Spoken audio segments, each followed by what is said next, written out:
10th சயின்ஸ்ல unit 15 நம்ம இந்த வீடியோவில் பார்க்க போகிறோம். அழகு 15ல் நரம்பு மண்டலம், ஸோ நெர்வஸ் சிஸ்டம் அப்படின்னு சொல்லுவோம். ஸோ இதில் பார்த்தீங்கன்னா நரம்பு மண்டலத்தில் நம்ம முக்கியமாக பார்க்கறது இந்த ஒரு ஸ்ட்ரக்சர், அதாவது டென்ட்ராய்டு, சைட்டான், ரான்வியர் கணு, மையலின் உறை, ஆக்சான், தூண்டல் திசை, லாஸ்ட்டு ஸ்னாப்டிக் குமிழ் அப்படின்னு இருக்கும். இதெல்லாம் என்ன அப்படின்னு உங்களுக்கு நல்லா தெரிஞ்சிருக்கும். ஸோ நம்ம இப்போ வந்து நிறைய ஒன்வேர்டில் பார்க்கலாம். ஓகே, ஸோ இதில் வந்து முக்கியமான டெஃபினிஷன் வரையறைகள் என்னன்னா, தூண்டல்னா என்ன? புறச்சூழல் மாற்றங்கள் அப்படின்னு அர்த்தம். துலங்கல்னா உயிரோடைய பதில் விளைவு. ஒருங்கிணைவு அப்படின்னா உறுப்புகளுடைய ஒத்திசைவு.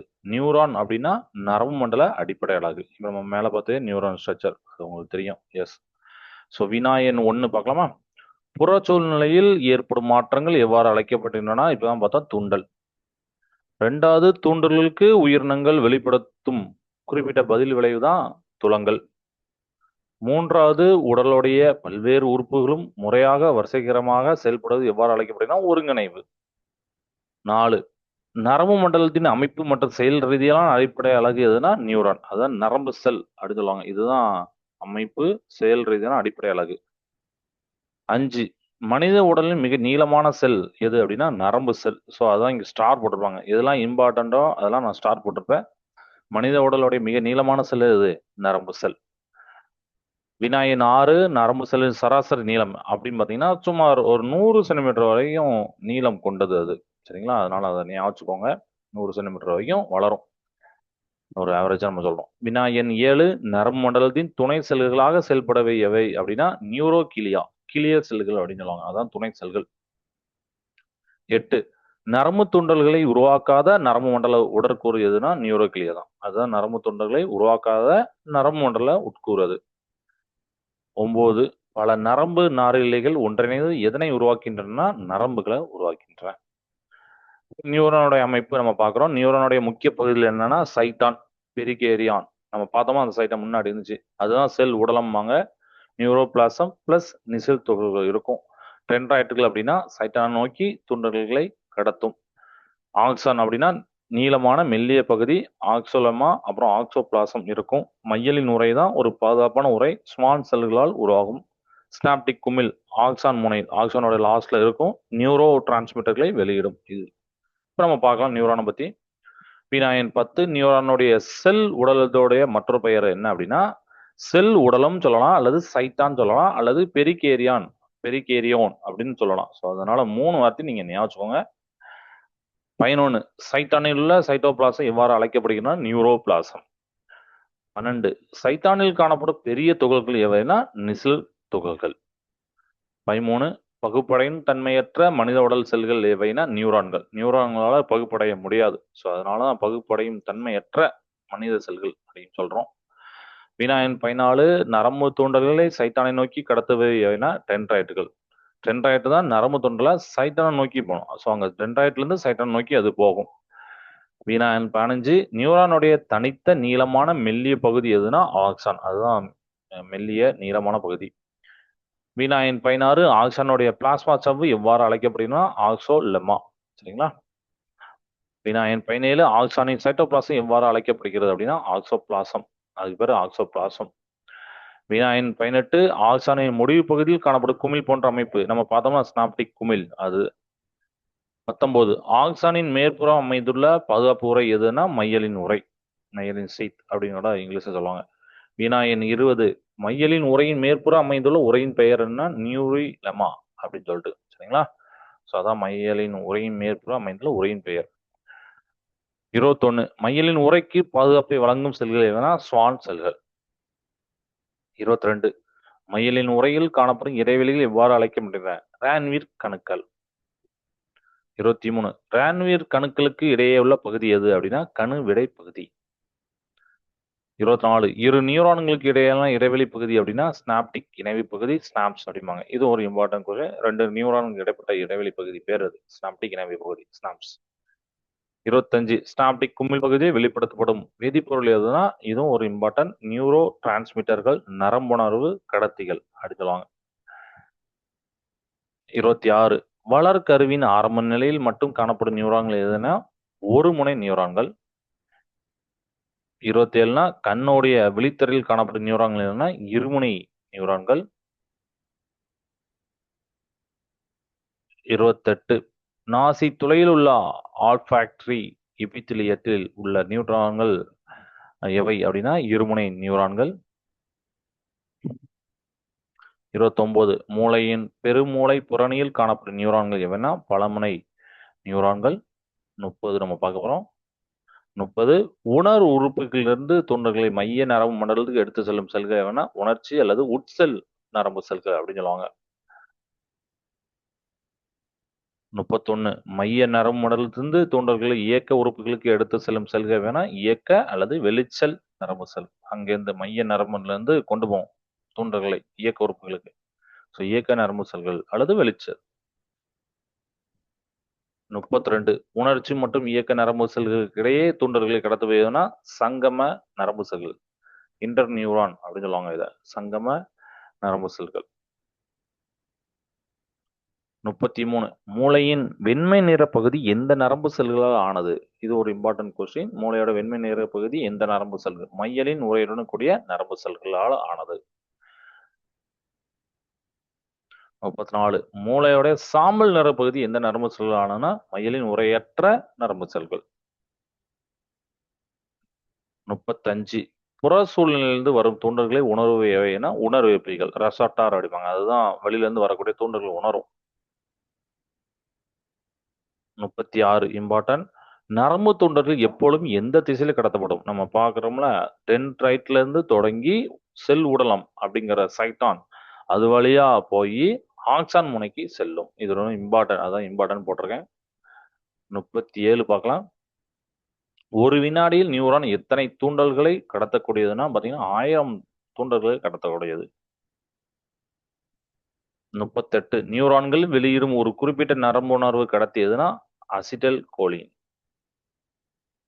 இப்போ நம்ம அடுத்து நரம்பு மண்டல பிரிவுகளை பார்க்க போறோம். நரம்பு மண்டல பிரிவுகள், நரம்பு மண்டலம் அப்படின்னு சொன்னா அதுல மைய நரம்பு மண்டலம் சிஎன்எஸ், புற நரம்பு மண்டலம் பிஎன்எஸ் அப்படின்வாங்க. மைய நரம்பு மண்டலத்துல மூளையும் தண்டுவடமும் இருக்கு. புற நரம்பு மண்டலத்துல கபால நரம்பு 12 இணை இருக்கு. தண்டுவட நரம்பு 31 இணை இருக்கு. தானியங்கு ஏஎன்எஸ் அப்படி சொல்லக்கூடியதுல பரிவு பிளஸ் எதிர்பரிவு இருக்கு. இதை நம்ம டீட்டெயிலாக பார்க்க போறோம். ஒன் மார்க் ஸ்டைல பார்க்க போறோம். ஸோ மைய நரம்பு மண்டலம் எவற்றை உள்ளடக்கி இப்பதான் பார்த்தோம் மூளை மற்றும் தண்டுவடத்தை. 40 மூளை மற்றும் தண்டுவடத்திலிருந்து உடலின் பிற பகுதியில் இணைக்கும் நரம்புகள் எவைனா புற அமைவு நரம்பு மண்டலம். ஏன்னா இதெல்லாம் பார்த்தீங்கன்னா நம்ம இதுல இருக்கும் மைய நரம்பு மண்டலம். அதுல இருந்து உடலுடைய பிற பகுதியில் இணைக்கும் நரம்புகள்லாம் புற அமைவு நரம்பு மண்டலம் பிஎன்எஸ். 41 தானியங்கு நரம்பு மண்டலம் ஏஎன்எஸ் எவற்றை கொண்டுள்ளதுன்னு பார்த்தீங்கன்னா நம்ம பார்த்தோம் பரிவு பிளஸ் எதிர்பரிவு நரம்புகள். 42 மைய நரம்பு மண்டலம் எங்கு பாதுகாப்பாக அமைந்துள்ளதுன்னா மண்டையோடு மற்றும் முள்ளெலும்பு கால்வாய் அங்கதான் அமைந்துள்ளது பாதுகாப்பா. இப்போ மூளை உரைகள் மெனிங்சஸ் அப்படின்னு சொல்லுவாங்க. இது ரொம்ப இம்பார்ட்டன்ட். மூளை உரைகளோட அடுக்கு பார்த்தீங்கன்னா 3 அடுக்கு சொல்லியிருப்பாங்க. டியூரோ மேட்டர் வெளிப்புறம் தடிமனான சவ்வு, அதுக்கப்புறம் அரக்னாய்டு உரை நடுப்பகுதி அதிர்வு தாங்கிறது, பையா மேட்டர் அப்படிங்கிறது உட்புறம் அதிக இரத்த நாளங்கள், அதுக்கப்புறம் மூளை. ஸோ இந்த மாதிரி அடுக்கு நம்ம பார்க்குறோம். 43 மூளையை சூழ்ந்துள்ள 3 பாதுகாப்பு உரைகள் நம்ம பார்த்தோம். எவ்வாறு அழைக்கப்பட்டிருக்காங்கன்னா இதெல்லாம் மெனிச்சஸ் அப்படின்னு சொல்லுவாங்க. மூளை உரைகள். 44 மூளை உரைகளில் வெளிப்புறம் நம்ம பார்த்தது தடிமான சவ்வு டியூரா மேட்டர். அப்புறம் நடுப்பகுதியில் உள்ள சிலந்தி வலை போன்ற அமைப்பு தான் அரக்னாய்டு உரை. அடுத்தனா அப்புறம் பின்னாடி நம்ம உட்புறம் சொல்றது மூளை உரைகளில் உட்புறமா அமைந்துள்ள மெல்லிய உரை எதுனா அதான் பையா மேட்டர். அப்புறம் 47 மூளை உரைகளில் அதிர்வு தாங்கியாக செயல்படுவது அதுதான் நம்ம அரக்னாய்டு உரை அப்படின்னு பார்த்தோம். நடுப்பகுதியை பார்த்தோம். 48 மூளை உரைகளில் அதிக இரத்த நாளங்களில் காணப்படும் உரை வந்து பார்த்தீங்கன்னா பையா மேட்டர். 49 மூளை உரைகளில் ஏற்படும் வீக்கம் எவ்வாறு அழைக்கப்படுகிறது அப்படின்னா மெனிஞ்சைட்டிஸ் அப்படின்னு சொல்லுவாங்க. ஏற்படும் அந்த வீக்கம். அது ஏன் ஏற்படுது அப்படின்னா அது நம்ம பின்னாடி அடுத்த ஒன்னோடு பார்க்கணும். எதனால ஏற்படுதுன்னா வைரஸ் மற்றும் பாக்டீரியா தொற்றுனால மெனிஞ்சைட்டிஸ் வீக்கம் உண்டாகிறது. இப்போ மூளை பிரெயின் மனித மூளையோடைய பகுதிகள் முன்மூளை, பெருமூளை, செரிப்ரம், அதில் பார்த்தீங்கன்னா டயசெப்லான் அப்படின்னு போட்டிருப்பேன். அப்புறம் தலாமஸ் பிளஸ் ஹைப்போதலாமஸ், நடுமுலை கார்போரா குவாட்ரி ஜெமினா அப்படின்னு போட்டிருக்கோம். பின்மூளை அதில் சிறு மூளை இருக்கும், செரிபில்லம், பான்ஸு, முகுலம், மெடுலா அப்படிங்கிறது இருக்கும். ஸோ இதை பார்த்தீங்கன்னா இப்போ நம்ம ஒன்னோட ஸ்டைலில் பார்க்கலாம். 51 மனித மூளையோட 3 முக்கிய பகுதிகள்: முன்மூளை, நடுமுளை, பின்மூளை. 52 முன்முளை எவற்றால் ஆனதுன்னா பெருமுளை, செரிபிரம் மற்றும் டயசப்லான். அதுதான் முன்முளையினால. சரிங்களா? டயசப்லானில் உள்ள 2 பகுதிகள் எதுனா அதுல பார்த்தோம், தலமஸ், ஹைப்போதாலமஸ். அடுத்து 54 மூளையோட 3/2 பகுதி அளவுக்கு அமைந்துள்ள மிகப்பெரிய பகுதி தான் பெருமூளை. 55 பெருமூளை அரைக்கோளங்களை இணைக்கும் அடர்த்தியான நரம்பு திசுக்கற்ற எது அப்படின்னா கார்பஸ் கலோசம் அப்படின்னு சொல்லிட்டு. 56 பார்க்கலாம். பெருமூளை புறணியில் காணப்படும் மேடுகள் எவ்வாறு அழைக்கப்படுகிறது? கைரி. இதுவும் ஒரு இம்பார்ட்டன்ட். மேடுகள்னா என்ன பேரு, பள்ளங்கள் என்ன பேரு? மேடுகளை நம்ம கைரின்னு சொல்லுவோம், பள்ளங்களை அடுத்து நம்ம சொல்ல போறோம். பெருமூளை புறணியில் காணப்படும் பள்ளங்கள் பார்த்தீங்கன்னா சல்சி. 58 சிந்தித்தல் மற்றும் நினைவு திறனுக்கு காரணமான மூளையோட பகுதினா பெருமூளை. அதுதான் நமக்கு சிந்திக்கிறதுக்கும் நினைவு திறனுக்கும் யூஸ் ஆகுது. 59 உணர்வு மற்றும் இயக்க தூண்டுகளை கடத்தும் முக்கிய கடத்து மையம் எதுனா தலாமஸ். 60 ஹைப்போ அப்படின்னு நம்ம சொல்றோம்னா, ஹைப்போனா என்ன, அந்த சொல்லோட பொருள் என்னன்னா கீழாக அப்படின்னு அர்த்தம். சரிங்களா? கீழாக. 61 உடலுடைய வெப்பநிலையை ஒழுங்குபடுத்தும் மையம் அப்படின்னு பார்த்தீங்கன்னா ஹைப்போதலாமஸ். நம்மளுடைய உடலோட வெப்பநிலையை அதுதான் ஒழுங்குபடுத்தும். சரிங்களா? 62 பார்க்கலாம். பசி, தாகம், கோபத்தை கட்டுப்படுத்தும் மூளையோட பகுதியும் ஹைப்போதலாமஸ் தான். ஓகே. 63 நரமண்டலம் மற்றும் நாளமில்லா சுரப்பு மண்டலத்தின் இணைப்பாக செயல்படுவதுன்னா தலாமஸ் மற்றும் ஹைப்போதலாமஸ். அதுதான் நரமண்டலத்தையும் நாளமில்லா சுரப்பு மண்டலத்தையும் இணைக்கியது. 64 நடுமுளையின் பின்புறத்தில் உள்ள 4 கோள வடிவ பகுதிகள் எவைனா கார்போரா, குவாட்ரிஜெமினா அப்படிங்கிறது. அடுத்து இப்ப நம்ம 65 பார்க்கலாம். பார்வை மற்றும் கேட்டலுடைய அனிச்சை செயல்களை கட்டுப்படுத்துவது எது அப்படின்னா கார்போரா, குவாட்ரிஜெமினா, நடுமுளை. அதுதான் பார்வை மற்றும் கேட்டலுடைய அனிச்சை செயல்களை கட்டுப்படுத்துறது. 66 பின்மூளை எவற்றால் ஆனது? பின்மூளை தான் நம்ம சிறுமூளை, பான்சு, முகுளம் இதெல்லாம் நம்ம வந்து சொல்றோம். சரிங்களா? Okay, right.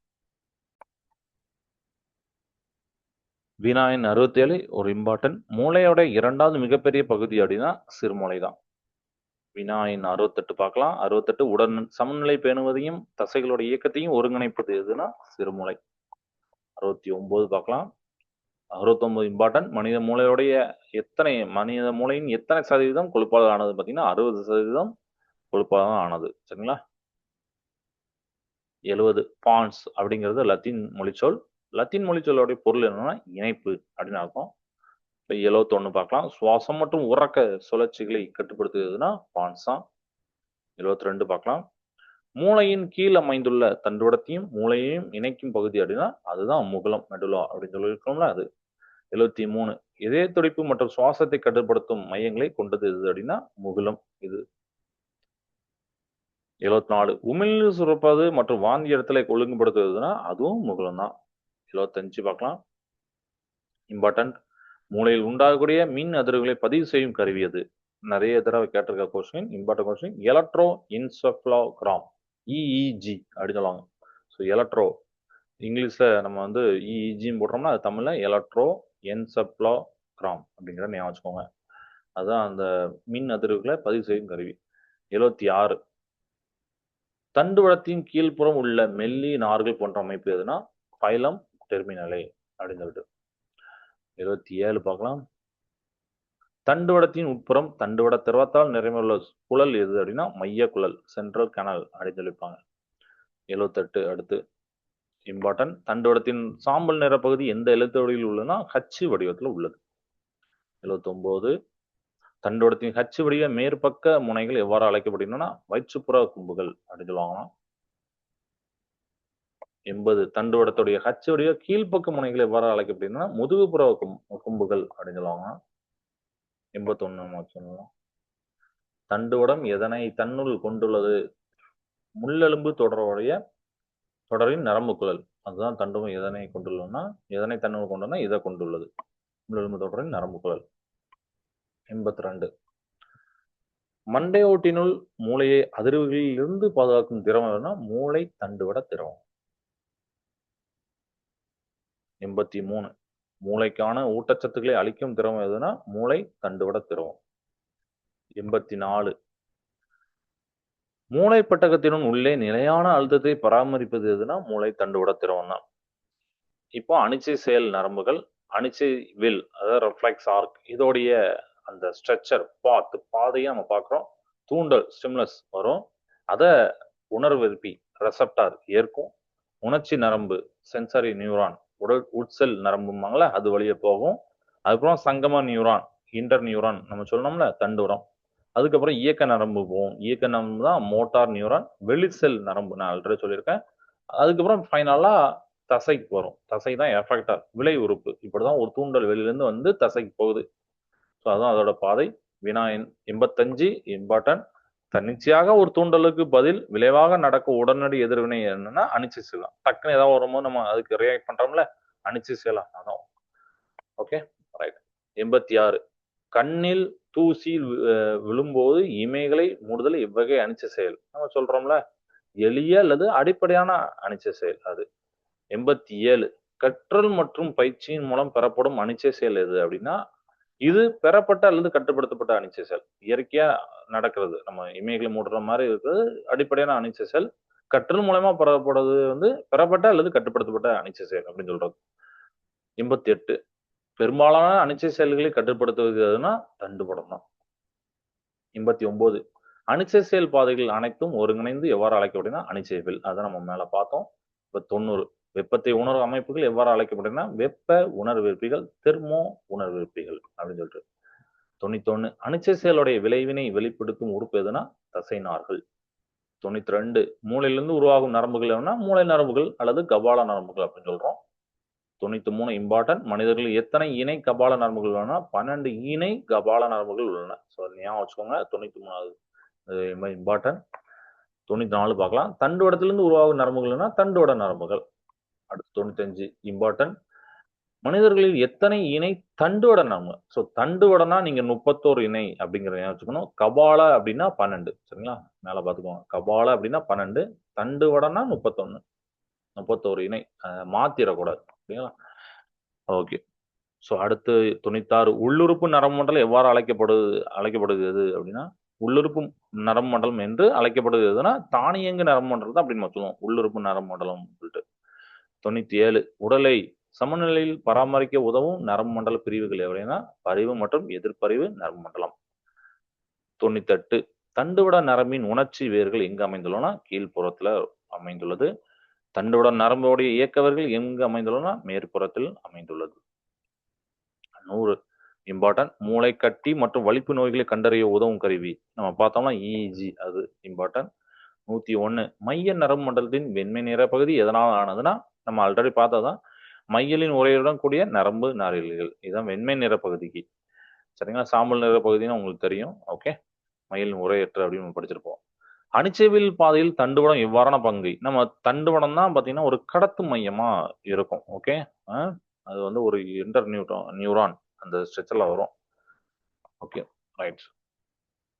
103 பிட்யூட்டரி சுரப்பியுடைய ஹார்மோன் சுரப்புகளை கட்டுப்படுத்துவதுன்னா ஹைப்போதலாமஸ். இதுதான் இது ரொம்ப இம்பார்ட்டன்ட் ஆக்சுவலி. இது பிட்யூட்டரி சுரப்புடைய ஹார்மோன் சுரப்புகளை எது கட்டுப்படுத்தணும்னா ஹைப்போதலாமஸ். 104 நம்ம பார்க்க போறோம். ஸோ கூடுதல் வினாக்கள் இதெல்லாம் நம்ம பார்க்க போறோம். வினா 1 என்ன அப்படின்னா நரம்பு செல்லுகளில் தகவல்கள் எவ்விதமாக கடத்தப்படுகின்றன. ஸோ இதுல வந்து ஒரு 103 வரைக்கும் பார்த்துருக்கோம். அடுத்து ஒரு 25 ஒன்னோடு இருக்கு. அதையும் நம்ம பார்க்கலாம். மொத்தம் அந்த யூனிட்டை கவர் ஆகும். நரம்பு செல்களில் தகவல்கள் எவ்விதமாக கடத்தப்படுகின்றன மின் தூண்டல்களால். வினா எண் 2 ஆக்சானின் உட்புறத்தில் உள்ள சைட்டோபிளாஸ்ட் பேர் என்ன ஆக்சோபிளாஸ்டா நம்ம பார்த்ததுதான். 3 நரம்பு தூண்டல்கள் விரைவாக கடத்தப்பட உதவும் பாதுகாப்பு உரை எதுனா மயில் நுரை. 4 மயிலின் உரையற்ற நரம்பு செல்களால் உருவான பகுதின்னா அதான் நான் சொன்னேன் சாம்பல் நிற பகுதி. ஸோ இப்படினாலும் மாற்றி மாற்றி கேட்கலாம். இப்போ மயிலும் உரையுடன் கூடிய நரம்பு செல்களால் உருவான பகுதி வெண்மை நிற பகுதி. ஈஸியா எப்படி கேட்டாலும் நம்ம ஞாபகம். ஒரு நியூரானுடைய ஸ்னாப்டிக் மில் மற்றும் மற்றொரு நியூரானுடைய டென்ட்ரான் இணையும் பகுதினா ஸ்னாப்டிக் இணைவு பகுதி சரிங்களா. ஸ்னாப்டிக் இணைவு பகுதி. வினா எண் 7 ஸ்னாப்டிக் குமிழ் வழியாக தகவல் கடத்தப்படுவது எவ்வாறு அழைக்கணும் ஸ்னாப்டிக் கடத்துதல்.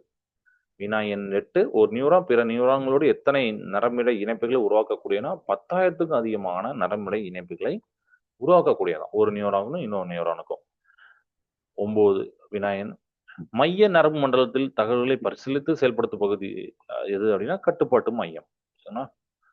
10 மூளையினுடைய வெளிப்புற பகுதி சாம்பல் நிறம் எவ்வாறு அழைக்கப்படுதுன்னா பெருமுளை புரணி அப்படின்னு சொல்றது. பெருமுளை புரணியின் உட்புற ஆழமான பகுதி எதனால வெண்மை நிற பொருள். 12 பெருமுனை புறணி ஏன் அதிகமான மடிப்புகளோடு காணப்படுகிறதுனா அதிக பரப்பை கொண்டிருக்க, அதனாலதான் அதிக மடிப்புகளாக இருக்கு. 13 பெருமுனை எத்தனை கதுப்புகளாக பிரிக்கப்பட்டுள்ளன? 4. முன்புற, பக்கவாட்டு, மேற்புற, பின்புற கதுப்புகள், இந்த மாதிரி 4 கதுப்புகளாக பெருமுனை பிரிக்கப்பட்டுள்ளது. வினான் 14 எலக்ட்ரோ என்செபலோகிராம் ஆல்ரெடி நம்ம பார்த்தோம். ஸோ ஈஜி, ஸோ இப்படினாலும் மாற்றி மாற்றி கேட்கலாம். வினா 15 பார்க்க போகிறோம். மூளையில் உள்ள திரவத்தில் ஏற்படும் நோய் தொற்றா உண்டாகும் பாதிப்பு எதுனா மெனிஞ்சைட்டிஸ். நம்ம சொன்னோம்ல வீக்கெல்லாம் வரும்னு சொல்லிட்டு, அது பாக்டீரியா வைரஸ்னால வரும். 16 மொழியறிவு அப்புறம் முடிவெடுக்கும் திறன், இதெல்லாம் நம்மளுக்கு வந்து இருக்கு. அது அந்த மூளையில கட்டுப்படுத்தக்கூடிய மூளையோட பகுதி எதுதான் பார்த்தீங்கன்னா பெருமுனை புரணி. வினா 17 சிறுநீர் வெளியேற்றுதல் மற்றும் தாகத்தை கட்டுப்படுத்தும் பகுதியான ஹைப்போதலாமஸ், ஆல்ரெடி பார்த்தது. தண்டுவடத்தின் மேற்புறம் குறுகிய மெல்லிய நார்கள் போன்ற அமைப்பு எது அப்படின்னா முகுலத்தின் கீழ்ப்புறம் தொடங்கும் பகுதி. சரிங்களா? 19 பார்க்கலாம். 19 தண்டுவடத்தின் ஹச் வடிவத்தில் எத்தனை கொம்புகள் உள்ளன? 2. வயிற்றுப்புறம் 2, அப்புறம் வயிற்றுப்புறமும் அப்புறம் முதுகுப்புற கொம்பு, அது சேர்த்து நம்ம 2 அப்படின்னு சொல்லுவோம். அடுத்து 20 மூளை பட்டகத்தின் உள்ளே நிலையான அழுத்தத்தை பராமரிக்க உதவுவதுன்னா மூளை தண்டுவிட திரவம். 21 ஹார்மோனியம் வாசிப்பது எவ்வகை அணிச்சு செயல்னா அதெல்லாம் நம்ம கத்துக்கிட்டா தான் வர முடியும். அதனால பெறப்பட்ட அல்லது கட்டுப்படுத்தப்பட்ட கத்துக்கிட்ட பிறகு ஆட்டோமேட்டிக்கா நீங்க எப்படினாலும் அதை வாசிப்பீங்க, அப்படிதானே? உங்களோட சிந்தனை வேற பக்கம் இருந்தாலும் உங்க கை ஹார்மோனியம் வாசிக்கும், அதுதான் அப்படி சொல்றாங்க. கட்டுப்படுத்தப்பட்ட அணிச்சு அது கத்துக்கிட்டாதான் வர முடியும். 22 தண்டுவடத்தினால் கண்காணிக்கப்படும் அணிச்ச செயல் எவ்வாறு அழைக்கின்றன? தண்டுவட அணிச்ச செயல்கள். 23 கண் பார்வைக்கு உதவும் கபால நரம்புகள் எவ்வகை நரம்புனா உணர்ச்சி நரம்புகள். 24 தண்டுவட நரம்பின் மேற்புற வேர்கள் தூண்டல்களை எங்கு நோக்கி கடத்தினா தண்டுவடத்தை நோக்கி கடத்தும். தண்டுவட நரம்புடைய மேற்புற வேர்கள். அப்புறம் லாஸ்ட் 25 ஒன்னோட பார்க்கலாம். தண்டுவட நரம்பின் கீழ்ப்புற வேர்கள் தூண்டல்களை எங்கு நோக்கி கடத்தும்னா தண்டுவடத்திலிருந்து வெளிப்புறமாக, அது தண்டுவடத்தை நோக்கி மேற்புற வேர்கள். கீழ்ப்புற வேர்கள்னா எங்கு நோக்கி கடத்துனா தண்டுவடத்திலிருந்து வெளிப்புறமாக. ஸோ இந்த மாதிரி நம்ம 25 ஒன்னோட எக்ஸ்ட்ரா அடிஷனல் பார்த்தோம். அதுக்கு முன்னாடி 101 பார்த்தோம். ஸோ முக்கியமான வார்த்தைக்கெல்லாம் neuron, axon, hypothalamus, CNS, PNS, ANS, acetylcholine, முகுலம், சிறுமூளை, மினிஞ்சஸ், இஜி, அனிச்செவில், small cell, synapse, myelin, Ranvier கணு, தலாமஸ், டென்ட்ரைட், பெருமூளை, இந்த மாதிரி இம்பார்ட்டன்ட் வார்த்தைலாம் நீங்க கத்துக்கோங்க. சரிங்களா? ஓகே. ஸோ தேங்க்ஸ் ஃபார் வாட்சிங்.